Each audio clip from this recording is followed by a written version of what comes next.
אנחנו פה, קודם כל, אני פה עם גיא, שכבר אתם מכירים פחות או יותר מי זה מי, אבל אנחנו באמת הולכים היום לדון בכל עולם ההשקעות שקשור ל-NFTs.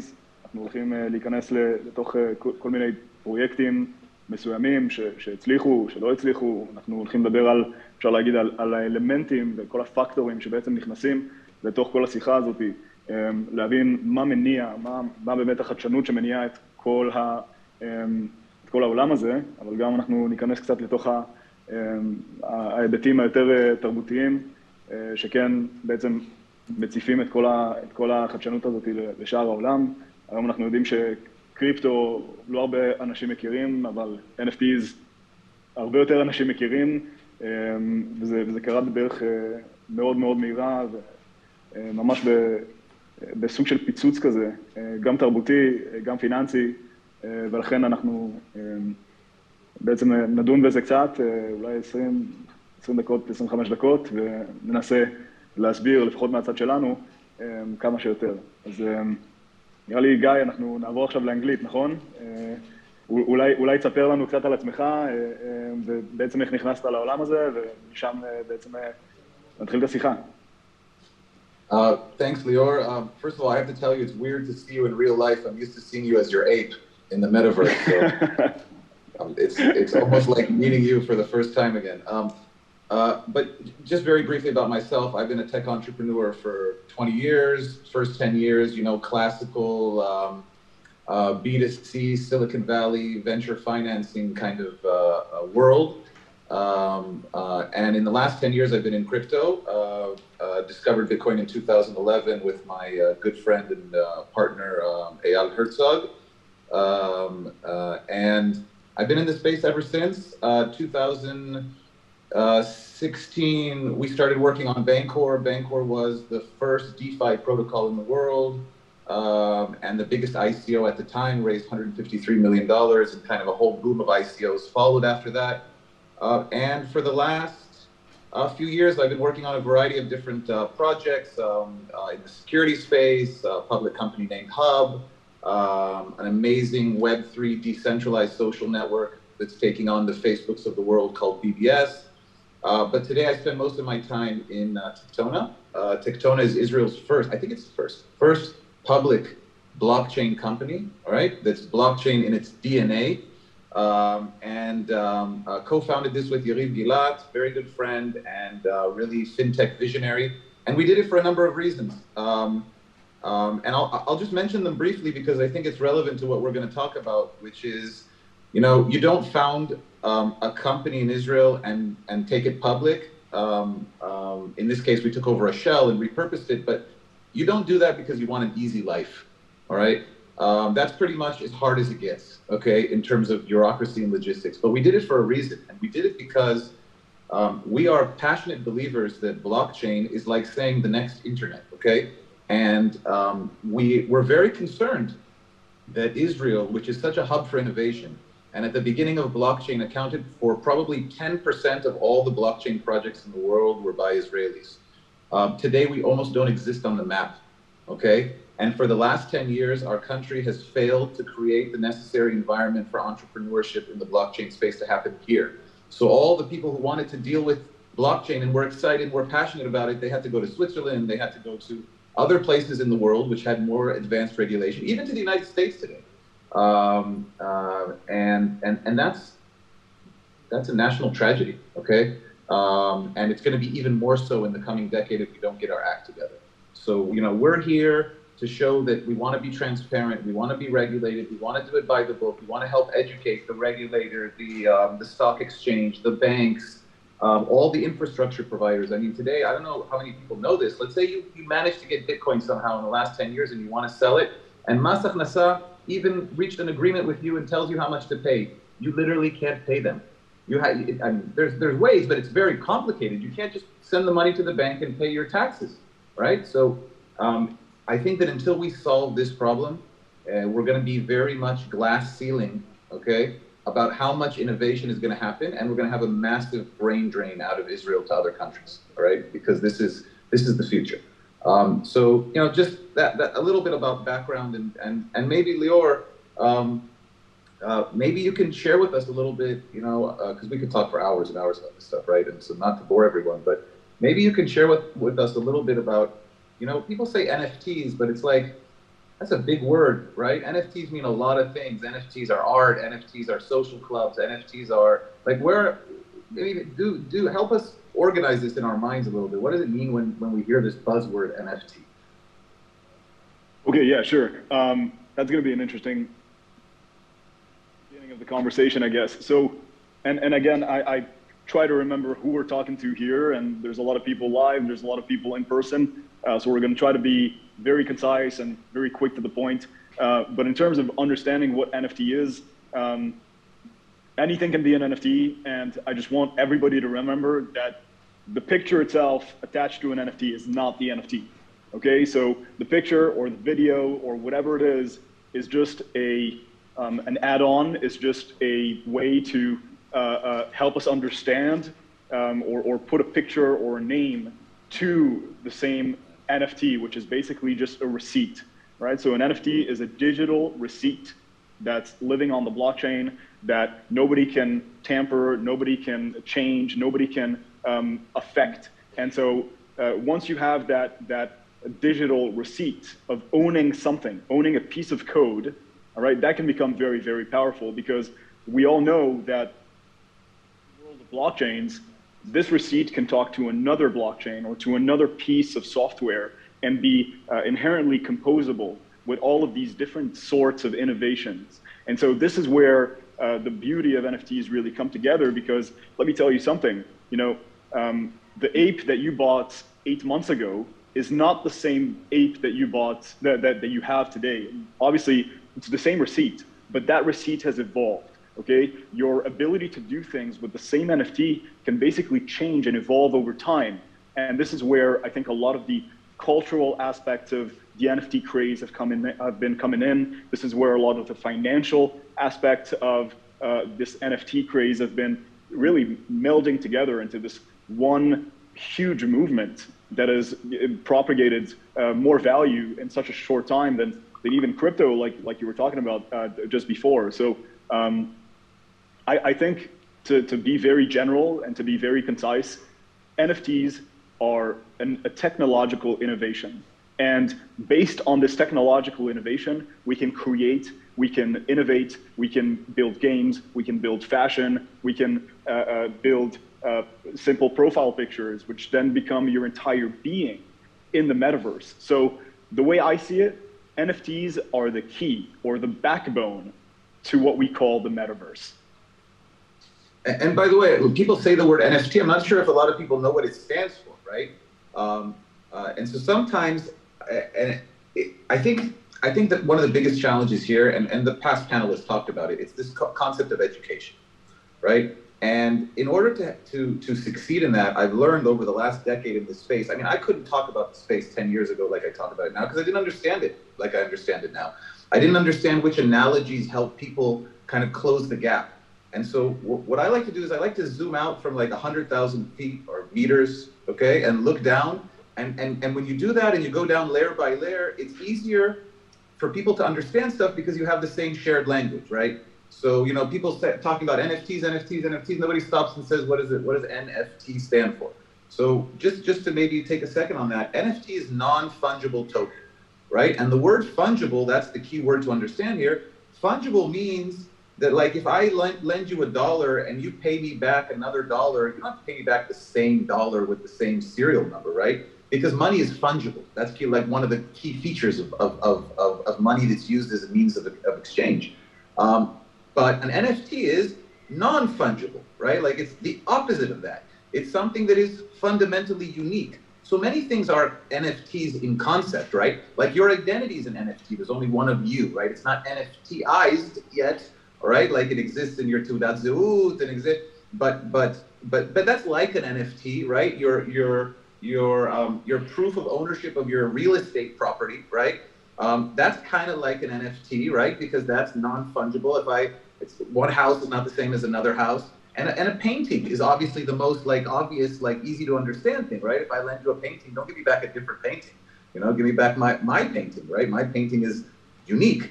So I think that a lot of the education in this space starts with just like zooming out and making sure that people even have the same language and the same core understandings, because otherwise we're going like 5 steps ahead, we're losing people, and we're turning something that is not so difficult actually into really difficult, you know? Because there's something very intuitive in the end about blockchain. And once you understand those building blocks, everything else becomes easier to understand. Like if we're going to talk about, and I'm sure we're going to talk about the Bored Ape Yacht Club a little bit, Lior. I mean, Lior, you're one of the top experts in that subject, and I'm not going to out you and stuff about stuff, but you know, I know you have very deep and profound expertise in that domain. But to even talk about it, you want to make sure that people have the same shared ground, right? And I think that that's a lot of what the education that needs to happen here at all levels, from the regulators to the banks and down to, you know, the population. Yeah, 100%. I think, first of all, thanks for, I guess, flattening the curve for a second and getting everybody to just understand this fundamental notion of what an NFT is. And as you get into the digital world, you kind of understand that NFTs are probably the most important thing as we delve into this more digital, well, digitally native metaverse and everything else, really. The world is becoming more and more digital, and what has been impeding us from actually moving forward and innovating like we want to is the very fact that there's no way, there's no proof, there's no ability for us up until NFTs, there hasn't been an option for us to make something truly unique on the internet, make something digital truly unique. And so this is where a lot of the people that make fun of NFTs actually get it wrong, because you know, they say, well, I can just right click your NFT and then I have your NFT. And it's actually no, because we talked about this, and I think you put it very, very well, the fact that the NFT is the receipt, right? So if you took a picture of the Mona Lisa, it wouldn't mean that you can now sell the picture of the Mona Lisa for the amount that the Mona Lisa is actually worth, right? And so it actually brings to the digital world, to this entire new universe, which has been actually building for the last 20 years, right? The internet has been around, but there's been absolutely no way for us to prove that one thing is completely unique and that one person or a group, you know, collective of individuals has ownership, has true ownership of these assets. And so I think now that we've established this more or less common grounds for what NFTs are, I would love to maybe move into why are they so important and why are they so groundbreaking, at least, you know, from a financial perspective and also from a cultural perspective. And so let me ask you a question. I know we're going to ping pong for the rest of the call here, but what do you believe, at least from, and I know you've been deeply embedded in the financial world of crypto and with your experience at Bancor and things like that. So let's start with this. Why have NFTs been so financially disruptive? And tell us maybe your story of what made you understand that, okay, there's all these different decentralized financial tools, but now NFTs are becoming something within itself. And maybe your experience could shed some very good light on just the growth of this entire industry. So I think that I first saw NFTs. I have to admit, I saw it in 2016. I had a bunch of NFTs then, and I was playing around. There was this thing called Pepe Cash, and like you would vote with the community on like what would be the next things in the set. In many ways, I saw stuff in 2016 pre-Ethereum. Like, I mean, Ethereum was out, but this was happening on Counterparty, I think, at the time. I saw things in NFTs then that I think are almost more advanced than what we're seeing now, right? But like NFTs have been around for a while, and I looked at them and I didn't really get it at first. Plus, I was focused on DeFi. I was somewhere else. My mind was somewhere else, and I didn't really see the connection to DeFi. Today, I see it now. For example, without like taking the conversation somewhere, you know, too like esoteric, in DeFi, where you might have a financial position today in a liquidity pool, okay, and I won't even go into all those concepts. You can literally turn your financial position into an NFT, all right, and then you can sell that financial position. So like that kind of happened in my industry in DeFi not so long ago, And that made me relook at NFTs suddenly because I was like, whoa, I think I missed something here. I remember when CryptoPunks came out, they were free. You just had to take them. And not even, people didn't take all of them. You know what I mean? It was like, nobody cared.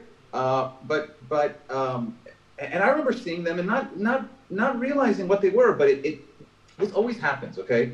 You have this kind of breakthrough, all right? And you have these pioneers, like the people that did CryptoPunks are pioneers, right? They saw before everybody. They saw at the time where everybody just laughed at them. And didn't just laugh at them for a day or a week or a month, literally laughed at them for years, right? That always happens to the pioneers. The pioneers always come in, they're the first ones up the hill, they take all the arrows for everyone, you know? And some of them don't ever survive to see the greatness of like what they started, but that was the first 2-3 years of NFTs. Super pioneering stuff that nobody cared about, okay? Except those people that had the foresight to say, wow, this is huge, you know, and take positions. And there are some people that did that, and there's stories of fortunes that were made, and, you know, all kinds of great stories, like in every new industry. But for me, the big moment, once I started getting back into it, was at the beginning of 2021. Because CryptoPunks started becoming, you know, something that people understood, wow, this is a piece of art history. This is the first, you know, successful or like high profile NFT on Ethereum. This is going to have value. The value started climbing up, caught my attention. I started looking at it. And then this event happened in May with the Bored Ape Yacht Club. And I don't think that to this moment, people understand what this event is. You know, like when you're in the middle of a historical moment, you usually don't feel that you're in the middle of a historical moment, you know, because you're in it. You don't have the perspective. But we are watching right now one of the greatest events in media history unfold before our eyes, and it's the kind of thing that's going to shake every Hollywood studio to its foundational core. All right, only AI will shake them even more, but that's a topic for maybe later. But you know, in May, 2 guys that were about to go broke in LA that nobody knew about come out with an NFT set called the Bored Ape Yacht Club. I don't know how much they knew what was going to happen. You know, in retrospect, everything is obvious, but like they did this. They were at the right time, the right place, with the right aesthetic, with the right execution. You know, bravo to them. And they changed the whole world of NFTs. Because before you could say CryptoPunks was first. I can never be first, right? So I can never be CryptoPunks. CryptoPunks are going to be the biggest, right? But here comes people that come 3 years later. They're not first. They're not rich. They're not known. They're nobody. And they come out and they create the Star Wars of our generation. I mean, people need to understand that. We are watching the emergence of the Star Wars of our generation. And you can own Luke. You can own Boba Fett, the bounty hunter. You can own Jabba the Hutt. There are 10,000 characters in the new Star Wars, right? And then more by the like different layers of the world. And that's mind-blowing. That's mind-blowing. It is the first decentralized mass market media brand that is owned by its users. And where, you know, Timberland, huge artist, hip-hop artist, right? He creates a new company, calls it Ape Productions. He uses the ape as his logo. You know, rising tide lifts all boats. Apes become more, you know, kind of notorious. And it's not even just a media brand. It's now become a social club, right? I mean, why do people buy Gucci and Fendi and all these different brands, and they pay all this money and they buy a Ferrari? You know, maybe in the case of Ferrari, like there's performance, whatever, but you're buying status, right? You're not buying like the clothing that has the most functionality. You're socially signaling that you belong to the hipster group, that you belong to this group, that you're rich, that you're whatever you're signaling, right? Almost all, we're like peacocks showing our feathers. Like that is, much of human interaction is socially signaling, right? And the Bored Ape Yacht Club has become the Rolex, the Ferrari of the digital world, you know? For the same reason people wear those watches. For the same people spend insane amount of money on shoes, right? And you know, I think it's a brand that's worth tens of billions of dollars. I think it's the most important brand in the metaverse. And it's more than one thing. It's a media brand. It's a social club. To some people who like the art, maybe it's also art, but you know, that's beauty's in the eye of the beholder. Very secondary, right? And I think this is where a lot of the cultural aspects come together. And so we started talking about the financial ramifications of what NFTs are and say, okay, so there's markets and there's very unique pieces within each collection. Now there's thousands upon thousands of collections and they're all selling, and we're looking at a market of approximately $30 billion for the market of NFTs, which is, just 2-3 years ago was close to zero, right? And what you're starting to talk about really, to me, is the cultural revolution that has been happening around these assets. Because like you said, it's no longer about just one singular thing. So if you buy a watch, it's not to tell the time.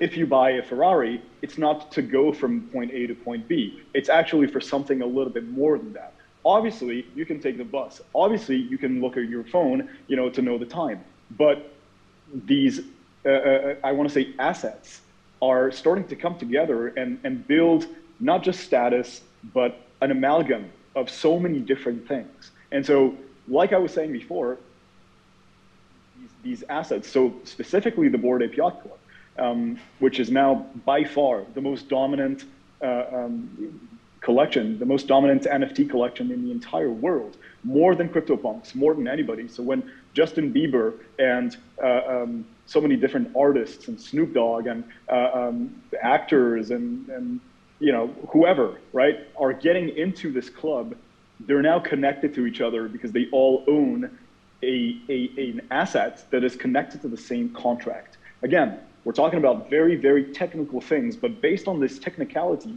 you can actually introduce so many different use cases, so many different value add features to this growing product. And so we talked about this being a media company. Yes, it's also a gaming company. It's also a social club. It's also something that represents culture to the deepest extent, because all of a sudden, people are able to find themselves in the metaverse and represent themselves in the metaverse through these assets. And once you have something that is truly owned by you, something that is truly yours, something that you can basically put your name onto, your brand onto. So, we're seeing brands, we're seeing entire businesses basically go into the metaverse with an ape.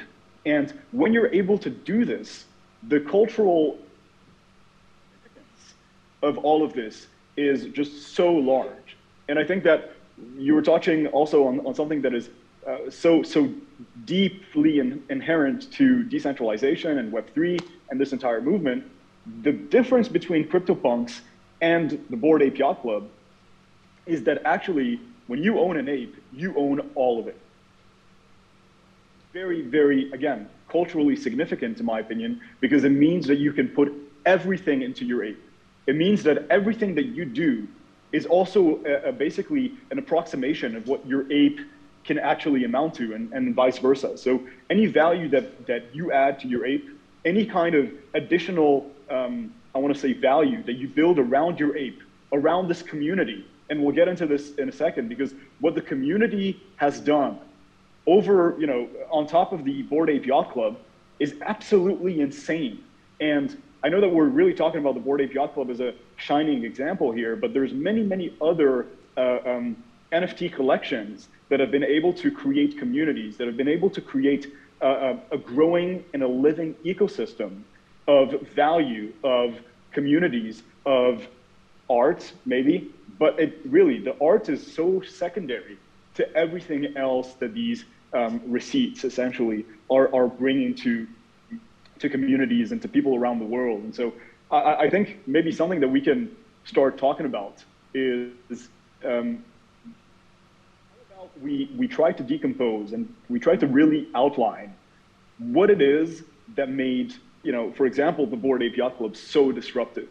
So we talked about, the fact that you own the IP. We've talked about the fact that everything that you own from this collection is truly, truly yours. But what more? Why is it growing so fast? And what has I guess given the momentum to that collection specifically to then just become such a mythical kind of being within the space? So I think that's a great segue into kind of Also helping maybe some of our audience understand if they want to get into the space, right? Like what are some things they should keep in mind, right? When they're entering, how should they set their expectations? So I think obviously you should study what's successful and you should study what works. And clearly the Bored Ape Yacht Club worked. Now a lot of these things are also a factor of timing and luck, and every entrepreneur knows how big of a factor the things we don't control are in what we do, right? At least the entrepreneurs that are have self-awareness. They understand that it's like 20% their skill and 80% luck. But let's put that aside for a second, right? I think that the Bored Ape Yacht Club came at the right time. They came with the right memetics, okay? They understood the culture of crypto, where people are aping in, it was a term, people are aping in to different projects that they're not even familiar with just because their friend entered it and they heard that their friend made 10x, and they're not acting in crypto in a way that's like their rational self in the normal financial world, okay? And part of it comes from a combination of greed and FOMO and excitement and you know, all of these things coming together, right? So like they encapsulated this in the right memetics and the right brand. And they created a kind of an aesthetic that was a very kind of mass market appeal aesthetic in their case, okay? And I think that they were really, really effective at nurturing a community with the sense of this is yours and it will be what you make of it. And I think that's the fundamental difference between, you know, apes and punks, which is exactly what you said. It's the sense of ownership. If I have an ape, I can go make an animated series with my ape starring in that animated series, call it Bored, whatever, like whatever I want to call it, and I can sell it to Netflix, okay? Like that's just to help emphasize like the meaning of ownership, okay? I can start a carpentry business, or I don't know, or like a new wine label, and that could be my logo. And instantly there's already some brand awareness, there's some familiarity for other people, like, right? So I can use it commercially, right? So I think that's very big. But I just want, you know, all the entrepreneurs out there that are getting in the space not to think that you just come in there, you throw out some JPEGs, you know, you go to like Fiverr, you make a bunch of different images, you put it out there and you're going to succeed, okay? It's just not how it works. By the way, it is how it works for a very short period of time, all right? The folks that have been in this space, we've seen the cycles. There's nothing new under the sun, as they say. You know, whether it's NFTs now, or tokens before, or crypto itself when it first came out with Bitcoin, there's like phases that the market goes through, right? The first phase, we talked about it, the pioneers. They invent it, they do the amazing stuff, and nobody cares about them usually for a couple of years. Same with DeFi and other stuff. Then suddenly it blows up because somebody comes and they do the perfect execution at the perfect time. In this case, maybe the Bored Ape Yacht Club, right? Or maybe Bancor in the ICO times. That gets worldwide headlines, and now everybody comes in, all right? The people that come in include the opportunists, the criminals, the cash grabbers, and tohu vavohu, you know what I mean? Like it's just a cluster fuck of stuff that happens. But the other thing that also happens is all the entrepreneurs hear about it too for the first time. And they start coming into the space. And they can't make amazing things overnight. It takes time to make good stuff. It takes a year, it takes 2 years, it takes time, right? So while all the cash grabs are happening and everybody's getting jaded by like suddenly losing money after hearing that everybody was making money before, only later you start seeing the real projects, right? But the real projects are being born now. They're being created now. And then later regulation comes in, right? And tries to deal with that in some way. So I think that, you know, we're right now at the phase where it's a great time to start a project. It's not a cash grab anymore, okay? And by the way, even when it was a cash grab, you probably don't want to participate in that, because even the people that grab the cash and think it's easy, they usually don't know what's coming, okay? Because over time, the projects crash. And then when the projects crash, that crowd that was your, like, thought of you as a hero, now it's like a zombie mob that turns on you, okay? And you will have repercussions from that, right? So I really think it's like, this is the time to come in, build real projects, and seed the kinds of things that will be the next great blue chips, the next great media brands, the next great innovative uses of NFTs in music, in art, in AI, in every domain, in finance. This is the time. Investors want to invest. We want to invest. Tiktona's investing. If you've got a cool project, come to us. We want to hear about them. But it's not an easy route. It's not an easy journey. You should come in because you're ready for, you know, a multi-year Lord of the Rings style, you know, adventure up Mordor. Like that's, it's for those people. Guy and Lior, Sure. Yeah. Guy and Lior, we would like to ask you to conclude in order for us to try to maintain our schedule. So please just take it to the end. Thank you very much. Yeah, I think really the last kind of, I think we covered a lot of ground here, and we talked about why NFTs are important. Well, we talked about what NFTs are. We talked about why NFTs are important. We talked about their significance from a cultural and a financial standpoint. We talked about why they're such a huge, phenomenon in the world. And I maybe we can conclude with a couple of things. NFTs are definitely here to stay. They're going to morph and they're going to essentially mature into these metaverses that we know. They're going to connect between communities, and maybe the last thing that we can really try to bring to the crowd here is, as investors, you know, what can you look for in the NFT space? How can you be exposed to the NFT space? Because I think the most important thing about decentralization is the fact that it's free access, right? I mean, the people that first got into the Bored Ape Yacht Club, for example, okay, they did not pay millions to get in.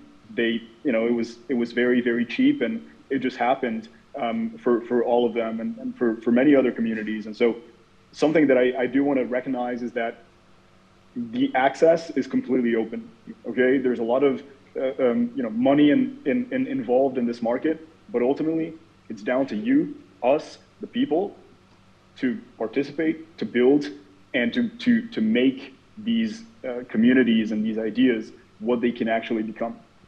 So Guy, I just want to thank you so much for all the amazing wise words, and it was a very, very fun chat. I hope that everybody enjoyed it, and see you soon. תודה רבה ליאור, תודה רבה לגיא, על המון תובנות, והידע שלכם והניסיון יחסוך לנו כמה שנים טובות. אני ממש מודה לכם על השיתוף.